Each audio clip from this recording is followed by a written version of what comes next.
All right, welcome to the pod, and I got to say, among the laundry list of grievances that I have against the people that run college football, the airing of the grievances on Festivus every year is quite long. If you listen to that episode, I now add this one, and it may shoot to the top.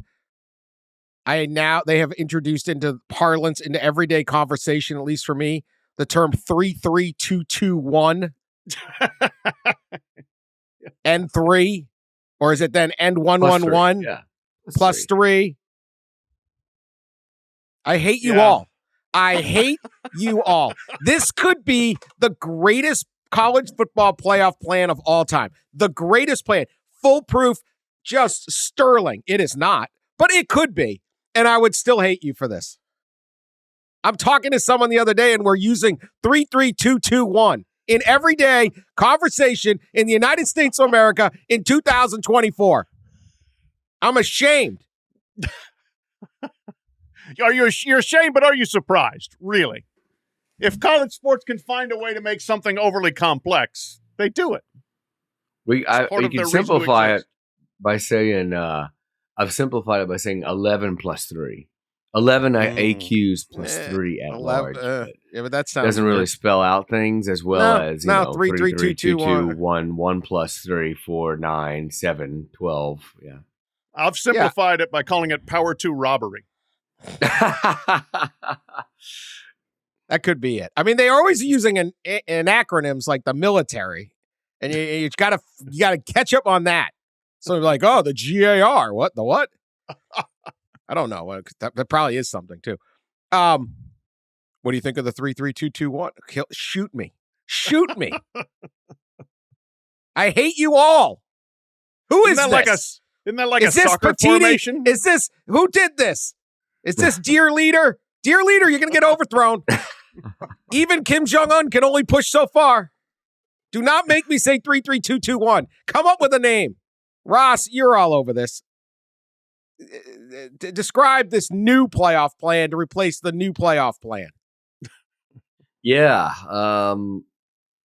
This shouldn't be too surprising, right? A couple weeks ago, and really going back even to late January, we've been writing about how, look, they're going to demand multiple automatic qualifiers, the power conferences, specifically the SEC and the Big Ten.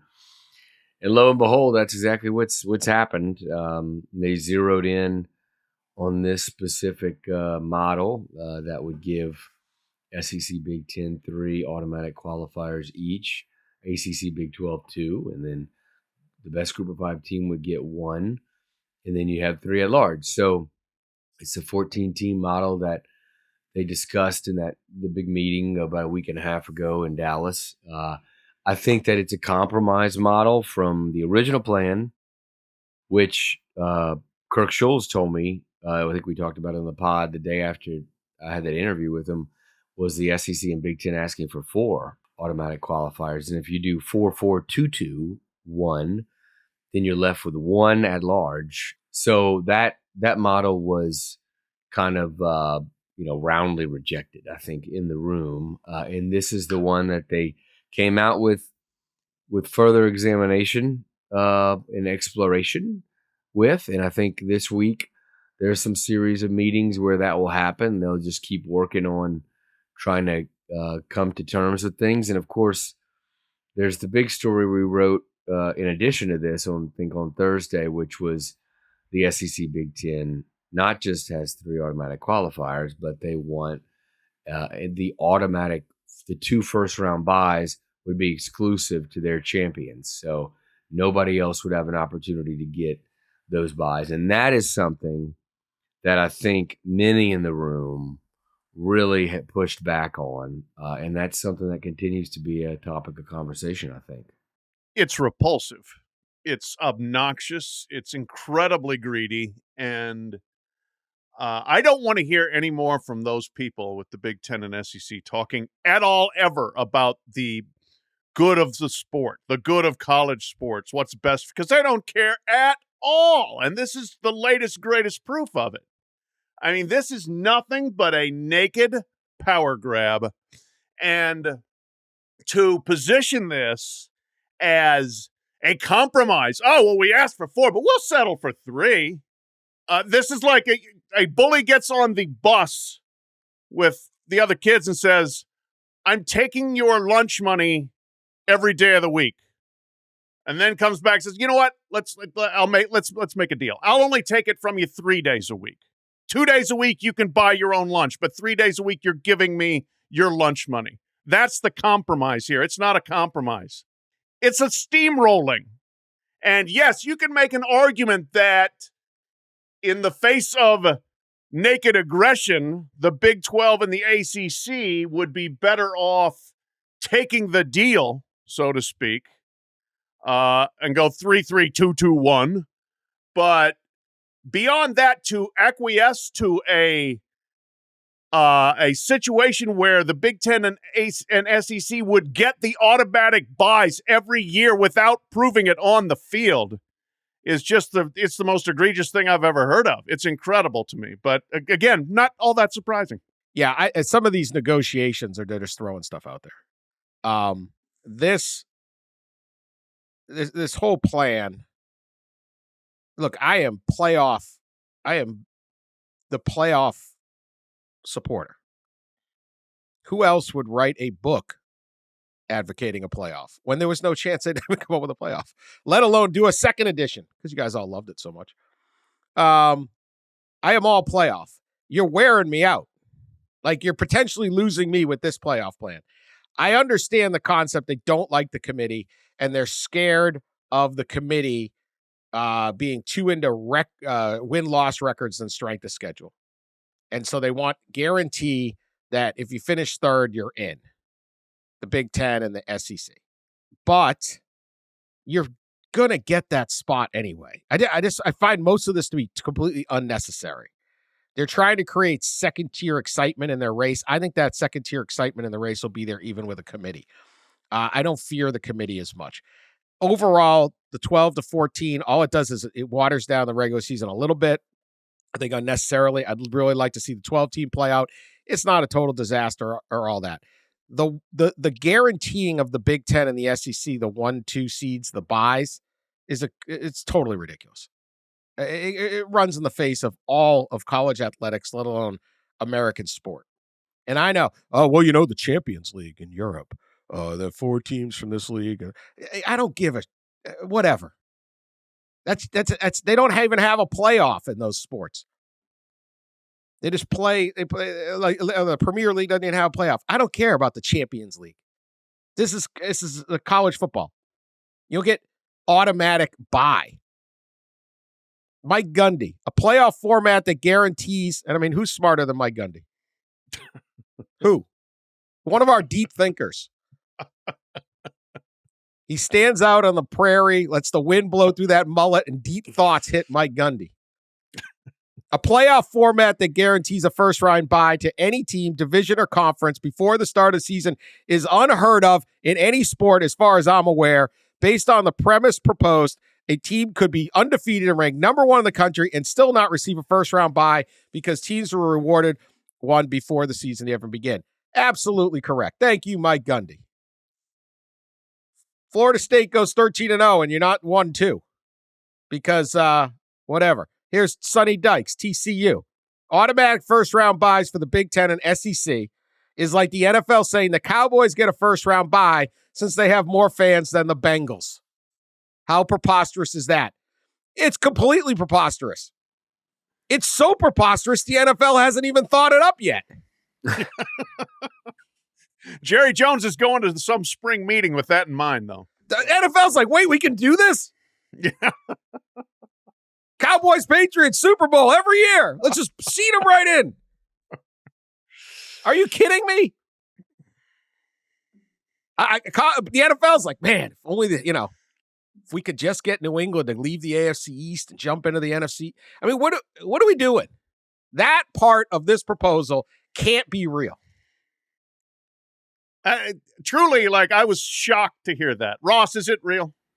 Yeah, I promise it is.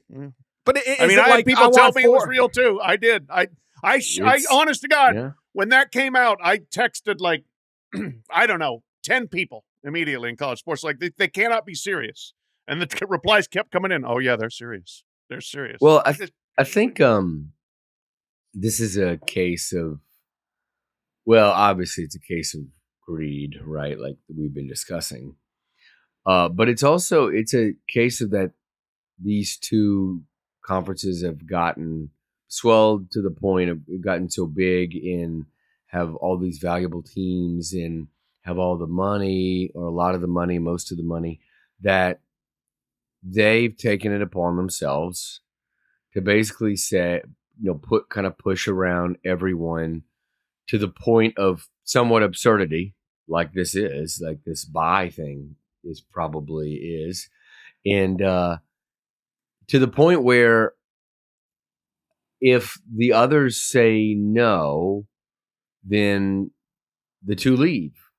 And I think clearly the fact that they have offered this, made this offer with the format and the buys and all that, tells me that they're okay with leaving. That they're pushing it to the very edge until maybe it gets knocked right off and they're okay with it. Like that's what it speaks to me. Negotiating ploy. It's got to be. Maybe. Boy, it's so heavy-handed. It is so heavy-handed and has engendered so much ill will that I have picked up. I mean, you crowdsource this one and see how many people are really ticked off at this. It's called socializing. We're socializing the plan. Socializing, yes. We're socializing plans. Yeah. I mean, I think you're right, Ross. It's either that, like, yes, we are prepared to leave, we want to leave, or, yeah, we'd like to leave, but we're just going to push everybody to have them be the bad guys and say you need to leave. Right. It's almost like, let me find another rather than us, jumping off the plane, we're going to be like pushed off the plane by the others. Oh, see, right. We tried. And this is your argument that we deserve a first round bye? Like there's nothing here. There's no argument. You have no, you cannot win the war of ideas on this. We deserve the bye because we make more money. I understand that is how America works in general, but that is just the antithesis of what we're doing. Yeah. It's the antithesis of fair competition. It doesn't even freaking matter. You'll get it most years. That's it. That's the thing. It's just so absurd of a concept. It has to be a bluff. Pigs get fat, hogs get slaughtered. And if you think you're just going to have a Big Ten SEC thing, you're good. It's not going to work out like you want. All the money you're going to make is going to be spent on legal fees, fighting off Congress. I mean, the uproar, the anger. This sport will work best when it is a national championship. Not here are the what would it be? 34 teams that are in our conference. Some of whom just happen to be geographically beneficial in 1910 because the train ran near their campus. Yeah. Okay. That's not. This is absurd. And Big Ten, where are you getting off claiming you just automatically deserve a bye because you're so powerful?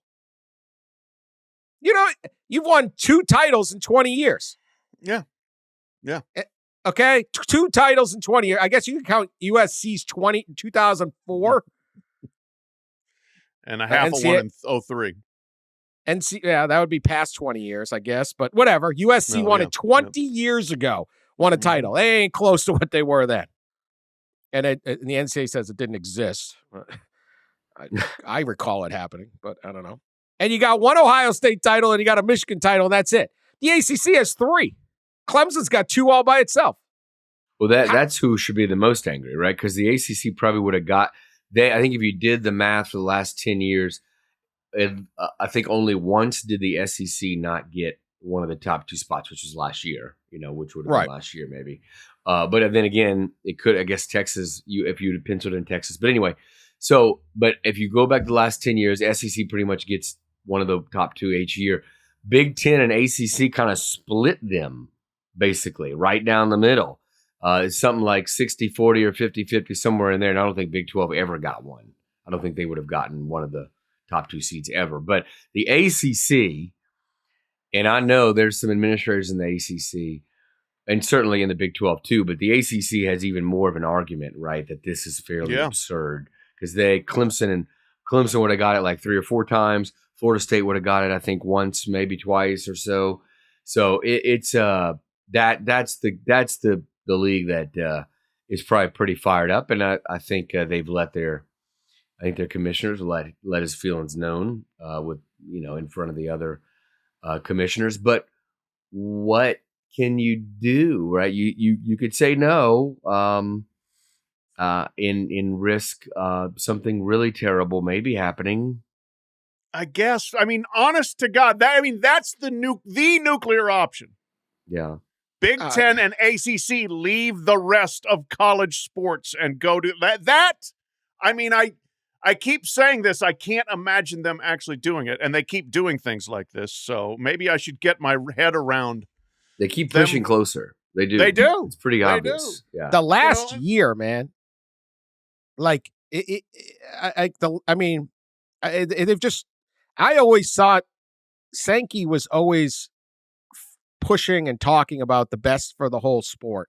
And then lately, I don't know whether it's Petitti's got him whispering in his ear or something. I don't know what's going on. This is just a terrible play. I mean, this is just bad.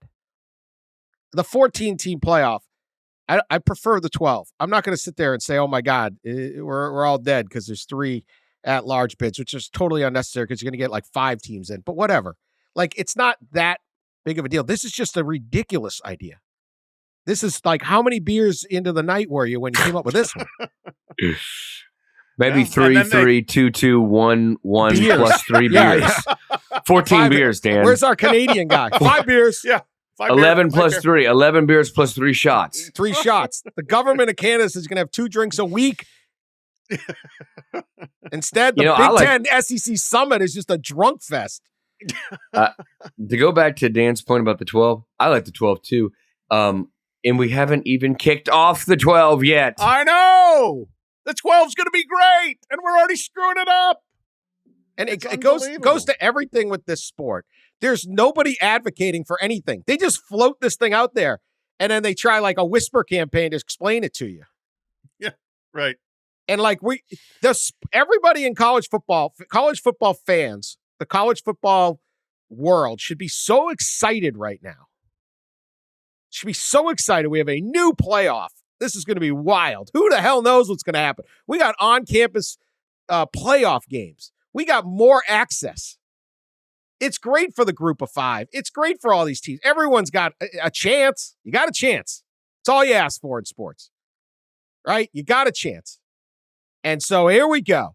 And we got a video game coming out. And you know what? There's a hell of a lot more parity than there used to be. And the TV ratings are great, and there's going to be new matchups, and there's all this stuff. Everyone should be barreling into this season like, I cannot wait, and there should be somebody out there. You need your Dana White out there saying this is the greatest, we're about to enter the greatest era of college football ever, and instead, they're either moaning about how horrible everything is, missing the big picture for the short-sighted, and saying, hey, we got this great playoff, but we're already changing it, and you're not going to like any of the changes. Because, hey, we got more money. Yeah. Like, how good is the Big Ten really? How good is the Big Ten really? I know. Most of this league sucks. Conference for the most part. There are teams in this league that haven't been good in 50 or 60 years. Mm-hmm. I don't care how much more money they get. They aren't really in it. See, and that's where, like, well, we've added the other schools. Well, that was your choice. Yeah. That doesn't mean everybody else has to go along and say, oh, because you went ahead and destroyed the Pac-12 with this egregious, geographically insane, student-athlete unfriendly power grab, then go ahead. You need more bids. I mean, like, the logic here is incredible, I have to say. And I heard 4 words from somebody last week that I never thought I would hear. We miss Kevin Warren. Wow. Tony Petitti is apparently playing a heavy hand. He's a wrecking ball, man. I mean, he is a wrecking ball. I don't know, but I mean, he blow up the Pac-12, come up with this plan. I mean, there's a lot going on. Maybe it's not him, but something changed in the last year, and he's the new guy. He's got some juice. I'll give him credit for that. And for TV, I get it. TV probably wants this, but there really isn't much more money in the 14 because all you're adding are first round games. And I think the Athletic reported like ESPN views a first round game is worth like 25 million. Yeah. So it's really not that much money in it. So they're kind of adding for the sake of adding, but it's not like you're just adding 2 first round games, right? Right. Yeah. 2 first round games.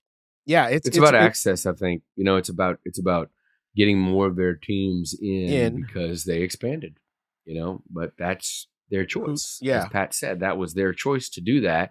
And that came up in the room. I believe that came up in the room. That was a point of, well, we didn't force you. Nobody forced you to expand. You need access now, more access, because you have not just more programs, but you have more valuable programs that would oftentimes make a playoff maybe. Well, we didn't force you to do that. And I think that was something that's been discussed in the room. I don't know where this lands. I know this. I think the model, the 3-3-2-2-1 model by itself, without the whole bye structure, will pass. Was somewhat, accepted. If you're the Big 12 ACC, kind of run to that, right? Your second best team gets a guarantee.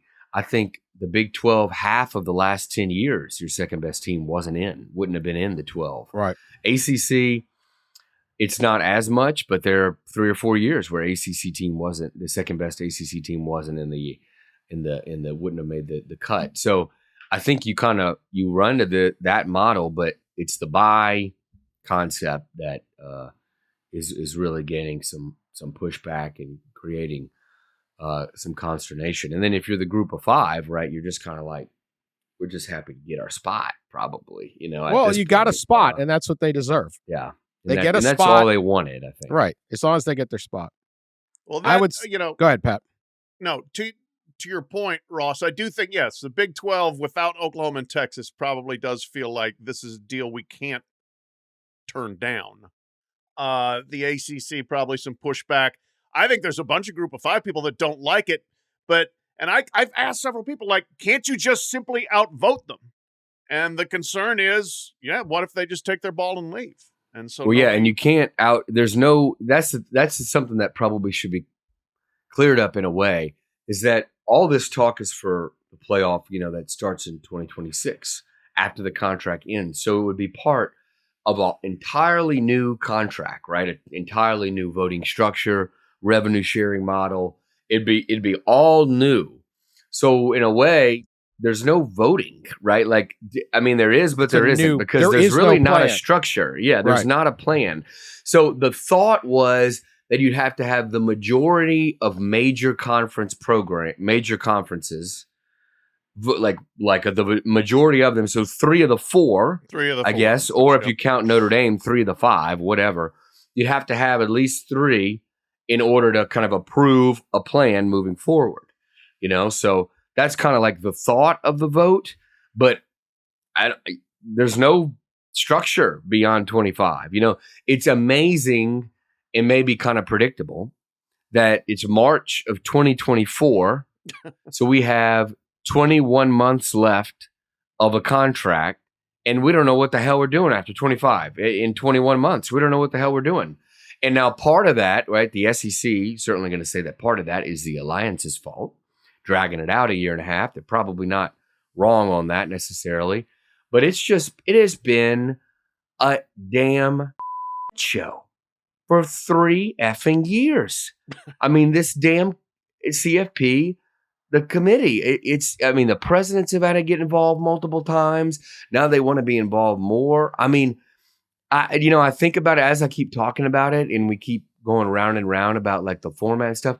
It's just like dawning on me more how much of a show it's been. It's really incredible. We could write a damn book on what has happened the last 3 years, starting really from COVID and how that impacted the CFP format in all the deliberations for it, how it put it off a year, the alliance cost it another year. Then you had this realignment.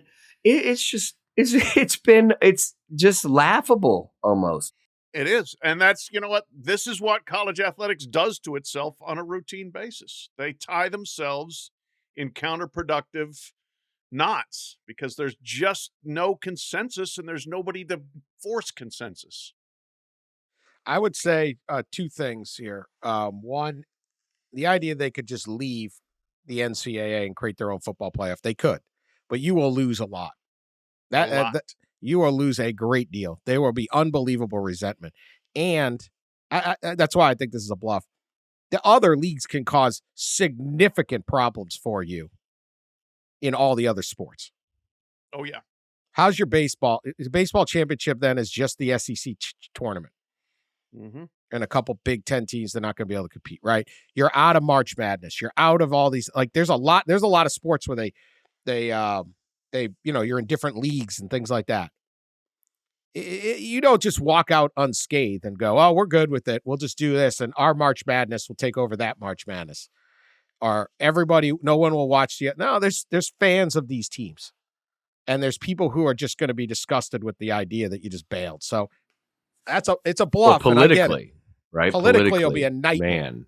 Oh my absolute nightmare. You'd be on the hill. You'd be on the hill in front of lawmakers for a hearing. And your state legislature. How are you in Kentucky, Pat? If Kentucky says we're out, and every other school in the state, not just Louisville, but Western and Murray Eastern State and Murray and Moorhead. Right. Yes, everybody's got a rep, and they're going, well, we're going to cut your funding, or we're going to do it is a nightmare.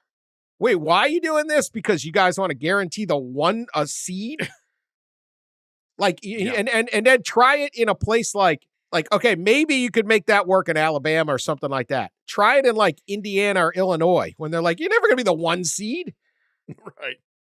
You're going to destroy March Madness and all the other schools in this state. Southern Indiana, Evansville, Ball State, whatever, Notre Dame, all the other schools in the state, Valparaiso, Butler, because you guys want to be the one, you want a guaranteed 1 seed? You want to guarantee Ohio State the 1 seed? That's what you're coming to us with this argument? And all my community's going to lose? They don't have that. I mean, that would be a disastrous path to go down. 2 last thoughts on this. One, when they announced their little working group thing, the Big Ten and the SEC, and they're like, this is not an indication we're trying to break away or anything like that. I said then, I don't trust them. I trust them even less now. Secondly, I wonder if somewhere in there is a thought from the Big Ten's perspective, if we destabilize things enough, we can blow up the ACC and then we can go get those schools. All right. I want to talk about that after this break. Here's my question.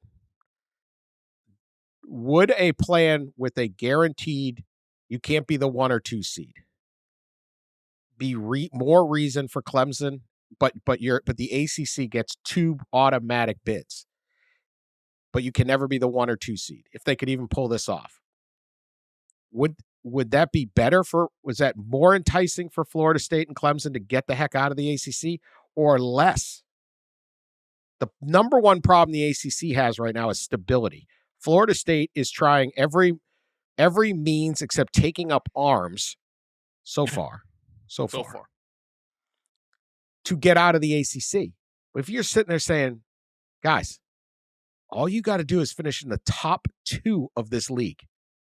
And let's face it, maybe Miami can get the program going to beat you and take one of those 2 spots.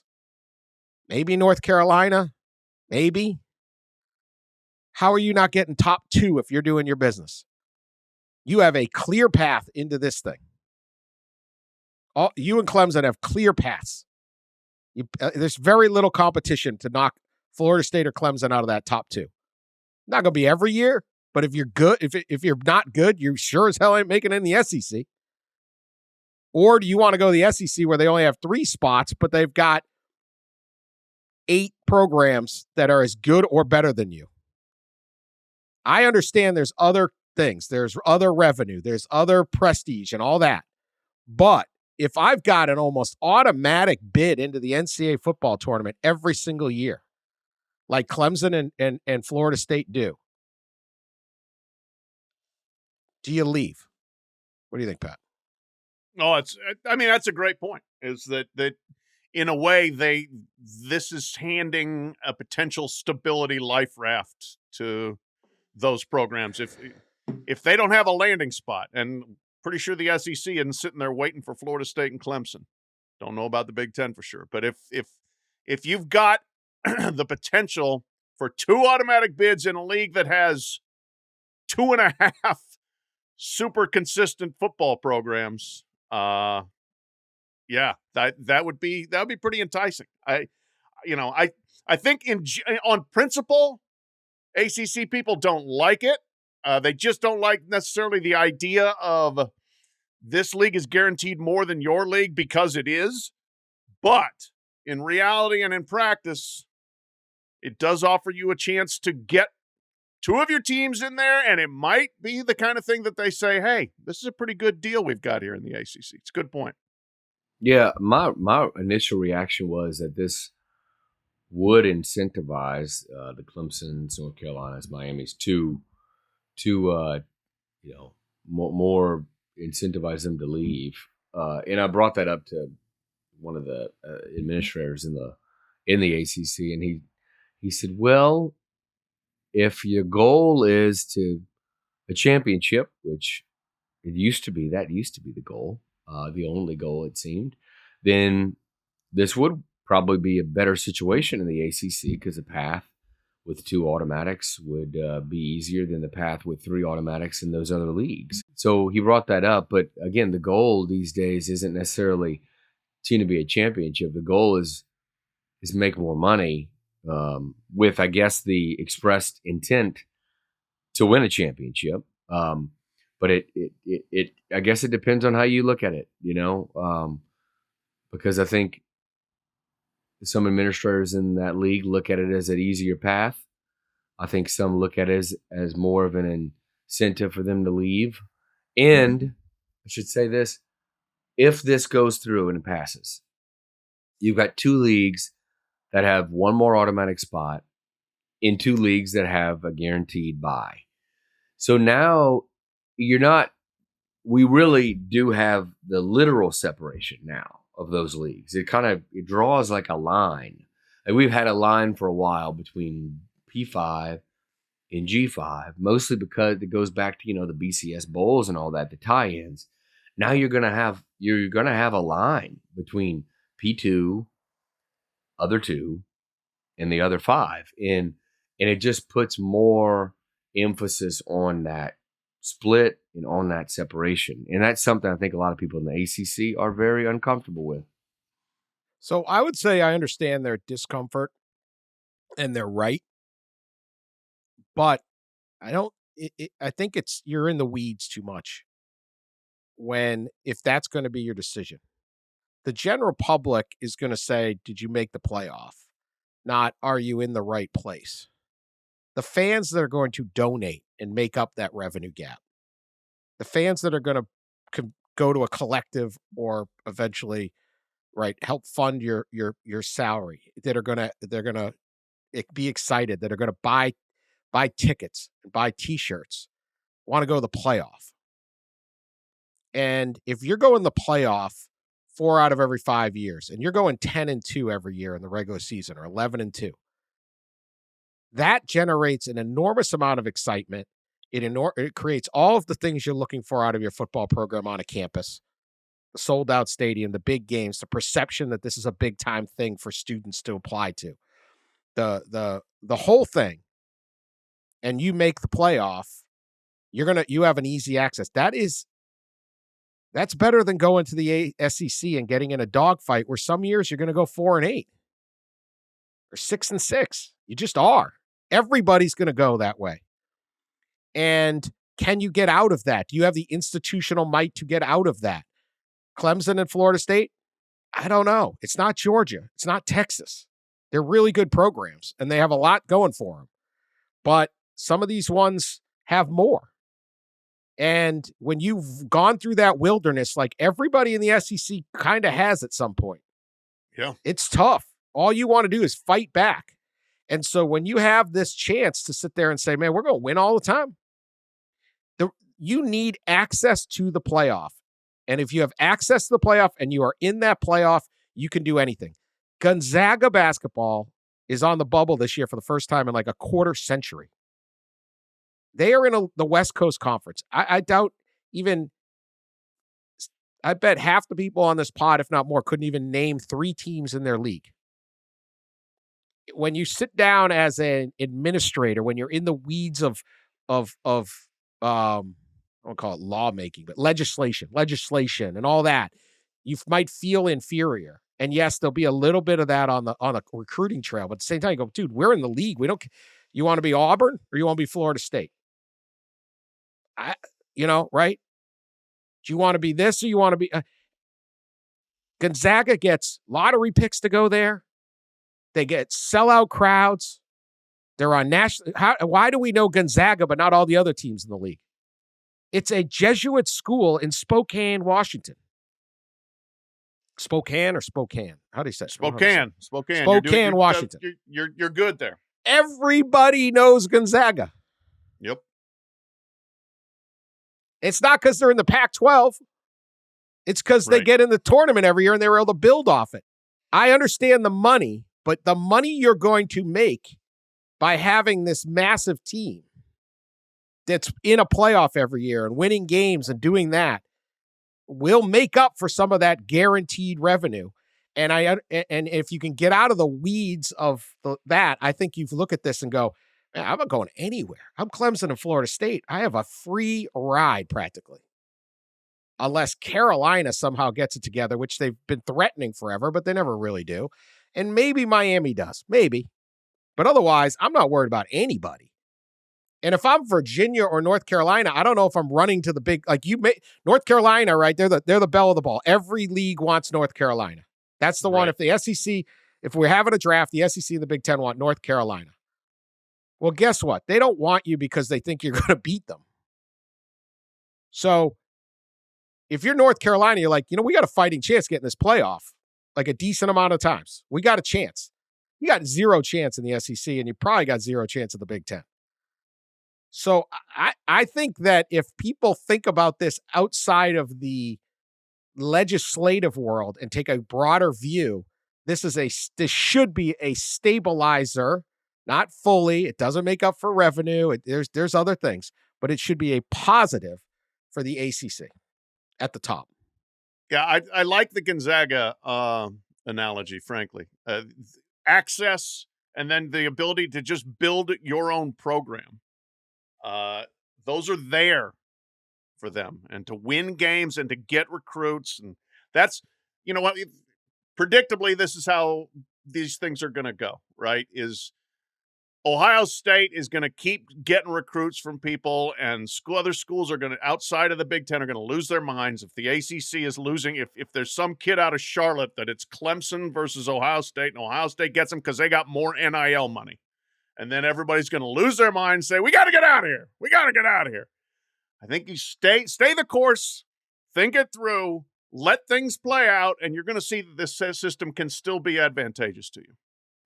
Yeah. Yeah, there are definitely benefits for everyone. I think this was, outside of the buy concept, was somewhat embraced in the meeting. Maybe not completely liked, but I think there was, there was a sense that everybody got a little something. It'll be interesting to see if that buy concept sticks this week and maybe next week or so, whenever they start to whittle down and really. Get things finalized. All right, to recap, checklist, scrap the buy, scrap the guaranteed buy, and come up with a name so I don't have to say 3-3-2-2-1 ever again in my life. Can you do that for me?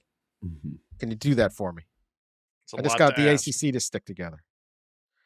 NFL Combine. Ross, you were there for a little bit. Pat says he won't watch. I loved it.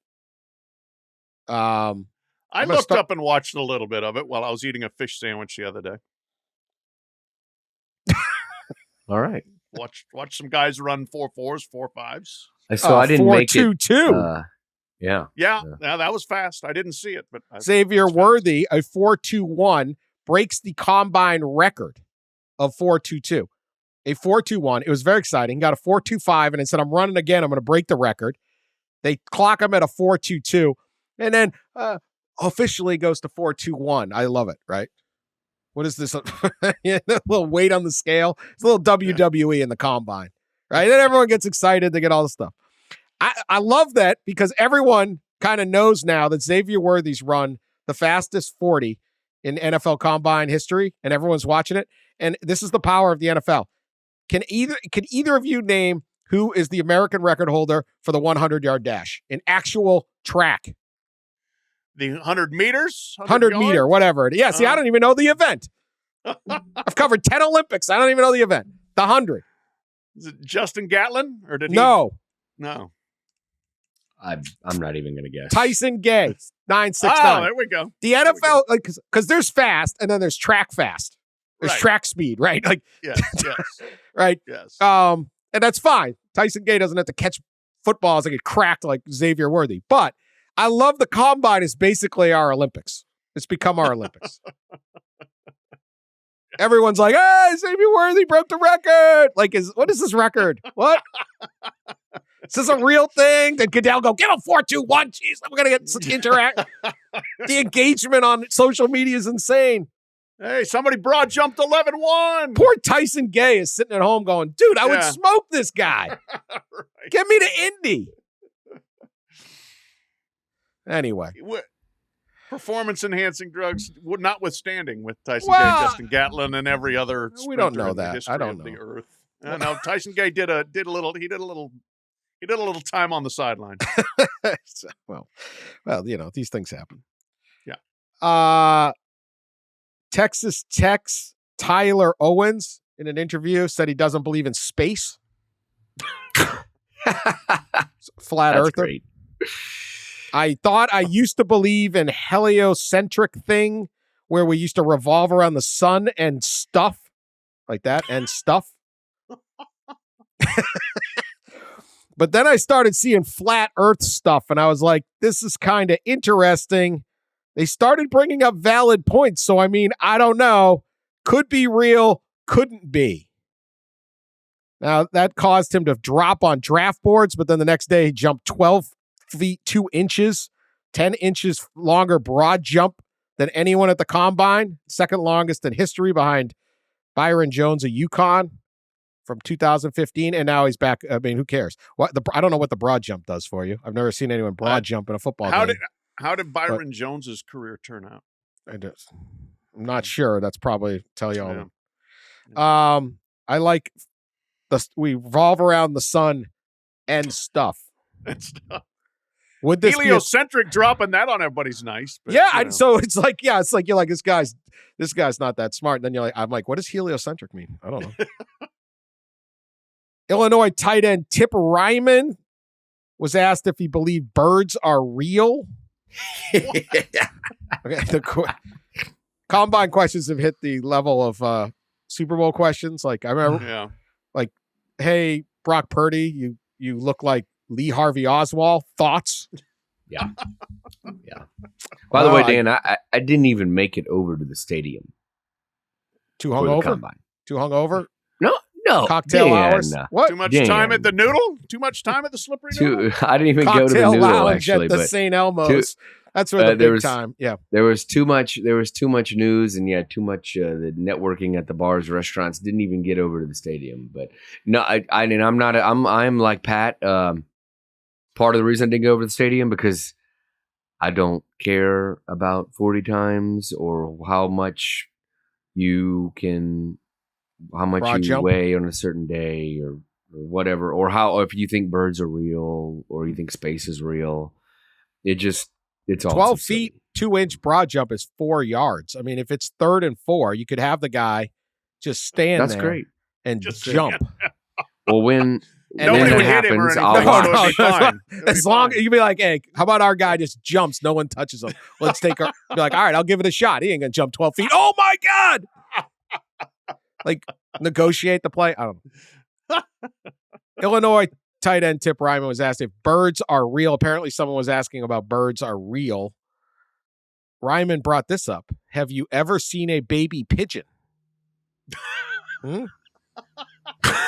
Great answer. Great comeback. How do we know that power lines aren't pigeon recharging stations? He did not drop that. That's what he said. Wow. The pigeon could be an electronic, and they recharge by standing on the power line. Boy, I should have gone over to the stadium, I guess. Now, I'm going to tell you, he's got a point. Now, do not go and touch the power line to try to find out. Do not try to find out do not inspect. Do not get so motivated by Tip Ryman's fascinating thought process to go and investigate, because we need every listener, and I don't need you dying. That's right. We cannot have our listeners dying. We don't have enough of them for you guys to just be offing yourself, checking to see if it's a pigeon recharging station. But it might be. It might be. Keep an open mind on that. Tip Ryman. Valid point, as Tyler brought up, Tyler Owens. Yeah. Tip Ryman, 19 receptions, 203 yards, 3 touchdowns. Plenty of time to think of the birds. There you go. A.D. Mitchell, great receiver, Texas. His response, that's a crazy question, bro. He's not wrong. Detect the lie. I will say, I want a pet parrot once I get established, just so I have somebody to talk to at the crib. Wow. Good Lonely. Listen, there's a lot of hanger-ons, a lot of people trying to get your money when you become a professional athlete. That bird ain't going to do anything. You won't be alone at your crib. No. So the bird is much safer. The bird can only take so much.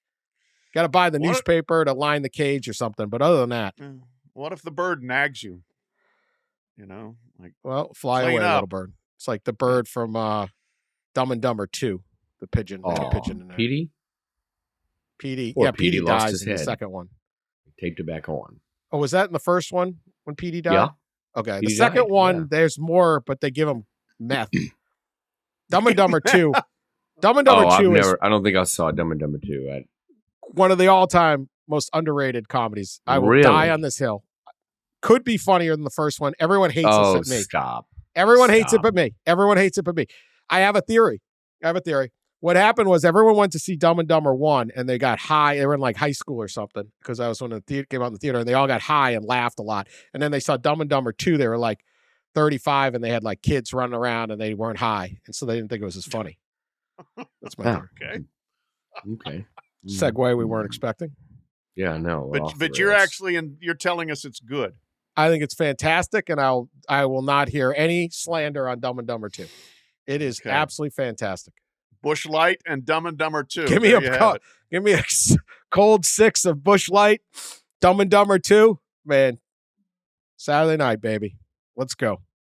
UNLV coach Barry Odom wanted to promote the program and let their fans know after their big season last year that spring practice was beginning. He rode a bull at the South Point Casino's Horns and Helmets event. It was a fundraiser for UNLV. You want proof that NIL is out of control? We got guys riding bulls now.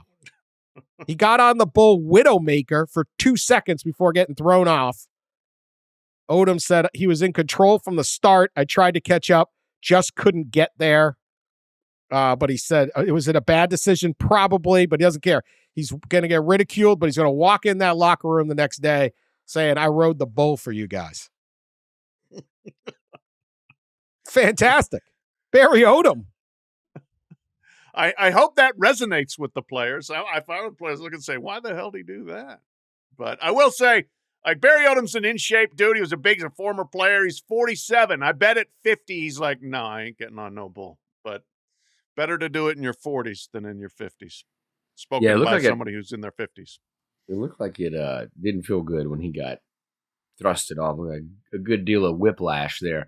I saw this obviously was going viral on social, and there was a lot of responses that Sam Pittman at Arkansas needed to respond in some way, and the response should be him riding a wild hog, I believe. So if we can get Sam Pittman on a wild hog, that would be ideal for content purposes. Make it happen. Could be. A wild hog. They ride those? Yes. I don't think so. I mean, I have seen like some video of guys like jumping on the back of a large hog. Didn't last long. Didn't look very fun, but pretty bristly animals. In addition to being angry, this wild hog riding would be maybe in nature, like not in a pen in some arena. Yeah. So I don't know that you'd have like, wild hog clowns that would distract the hog after you get thrown off and their tusk are, whipping through the air. But nevertheless, Sam Pittman should do it. I'm in favor of as many college football coaches riding wild animals as possible. Yeah. This is something that Gundy might do. Although who says no? Kind of more likely, Gundy would rather shoot wild animals than ride them. The mascot at his school literally rides wild animals. Yeah, I mean, it's the Cowboys. Let's go, Pokes.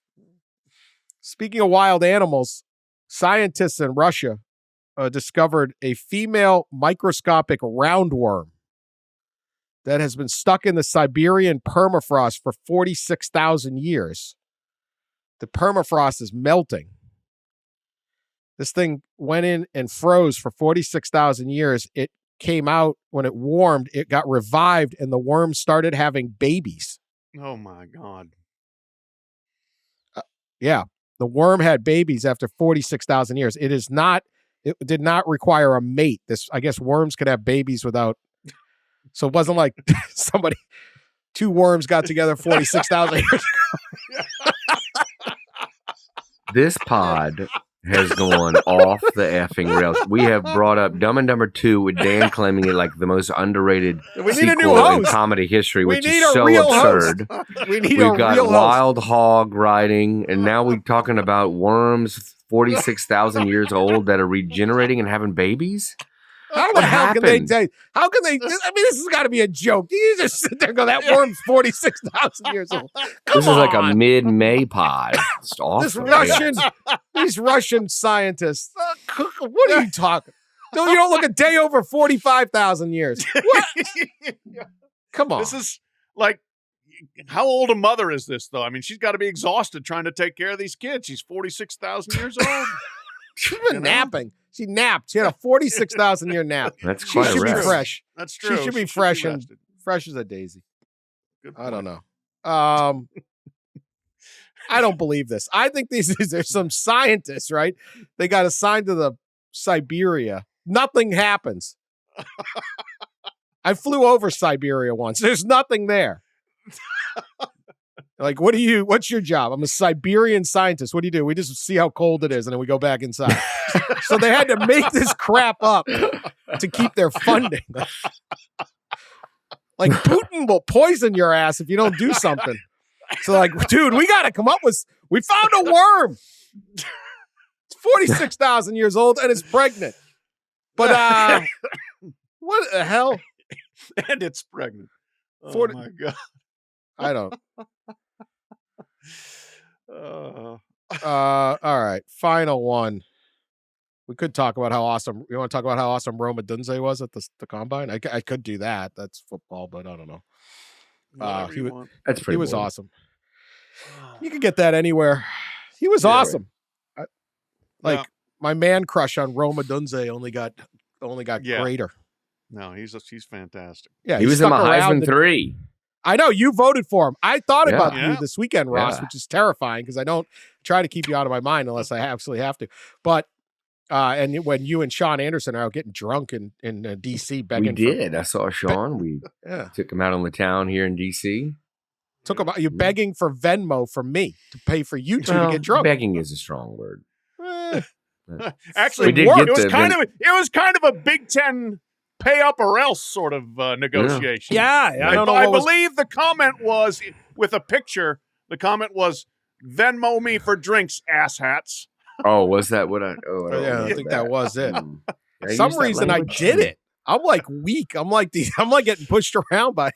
You're immediately. You're the Tony Patini of drunken podcasters, man. You just like I sent you. I know. I just sent you money. That was crazy. We immediately bought 3 Stellas. I think as soon as we saw the. I was expecting something a little more dramatic out of my $50. I don't Well, think 3 Stellas. How we much had- were the Stellas at this trendy little? Well, this was, speakeasy. we're in DC, Dan. This Yeah. isn't, this hole in the wall dive outside of Two- Detroit. Yeah, I know. But we're in the $3 city Bush here. Lights at the Blarney Stone. That's right. That's right.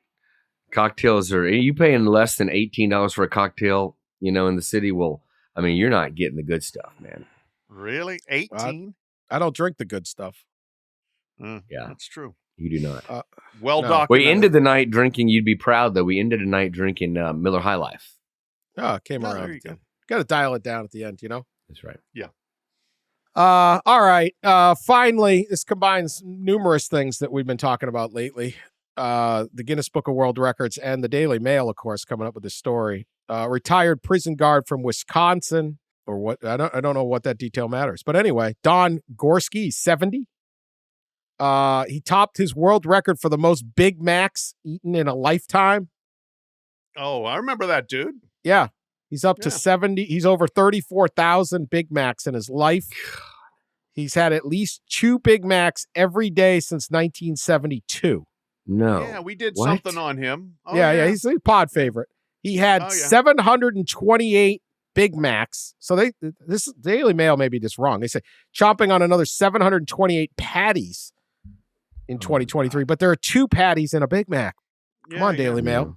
What are we talking? Be more specific. Anyway, believes he had 728. So is that exactly, what is it? 365. So what would 2 be? 6. Someone do the math. 730.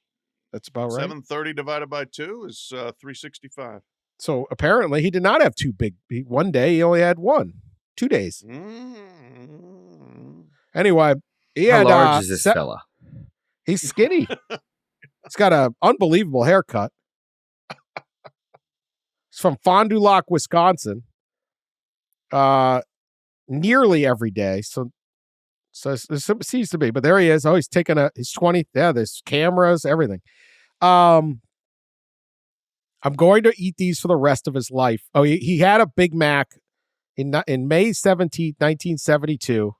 He went and had a Big Mac. He said it was love at first bite.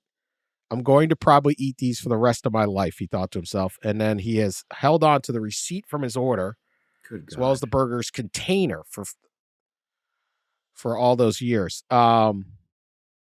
He has had that many. How many days in a row could you eat a Big Mac is my question for the People's Court. 0. Go ahead, Ross. Yeah. You don't eat Big Mac at all. Can't have No. 1 Big Mac? No. No Big Mac? Mm-mm. Ross, pretty healthy eater, I think. So, Zero Big Macs. Okay, I 0. could- yeah. No, I'm trying to think, like, remember in the Beijing Olympics, Dan, when they had the McDonald's in the basement of the main press center? Yeah, that was pretty much all there was.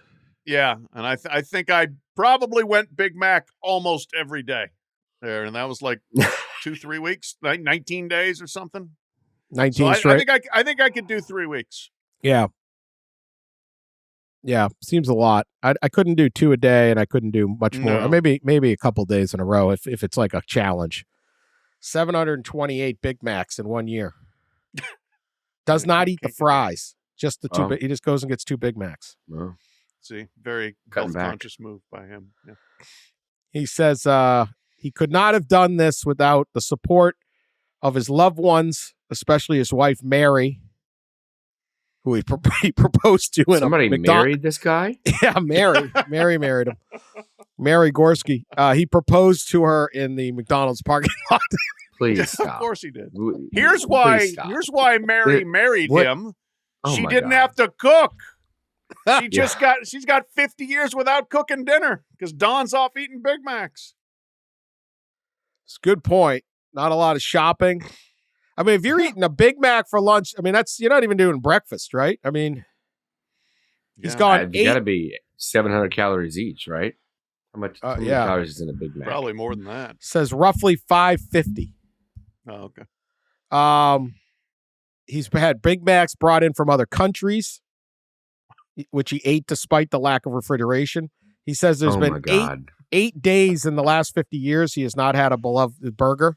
In 1982, he drove through a snowstorm to get his Big Mac but the McDonald's was closed. That was the first time the streak ended. Can you imagine this guy just furious, like banging on the walls? This is so disturbing. He also refrained from eating a Big Mac on the day his mother died as a way to honor her. I'm sorry for your loss, but I can't help but laugh. Yeah. Wow.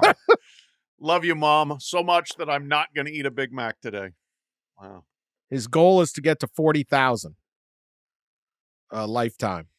So he's got maybe Does he get a hat? If he 7 makes more it that years. far? He There's has a hole punch situation with the card. He has 50 iterations of the Big Mac container, and he has a calendar to keep track of his burgers. See, the calendar to keep track of the burgers is almost disturbing as disturbing as eating the burgers. Yeah, I'm concerned for this person's like mental health as well as physical. Well, yeah, he dresses like Ronald McDonald here. Oh, great. I don't know. There's a lot going on. This is getting. You really don't like this pretty story, scary. do you, Ross? I like this. I'm glad I've disturbed Ross after me buying him Stellas, overpriced Stellas. All right, that's our show. Can't get that lineup anywhere else, can you? Joe, I would say, just we like were the good. CFP, Dan, it We all were comes good for back the full first- circle. Here I am telling everyone what to do out of my great wisdom, and then the last 10 minutes go completely off the rails, which probably suggests this pod would probably be better if it was only 45 minutes, but I lose concentration. Anyway, that's our show. Continue to subscribe, share us on social media, and we will talk to you later.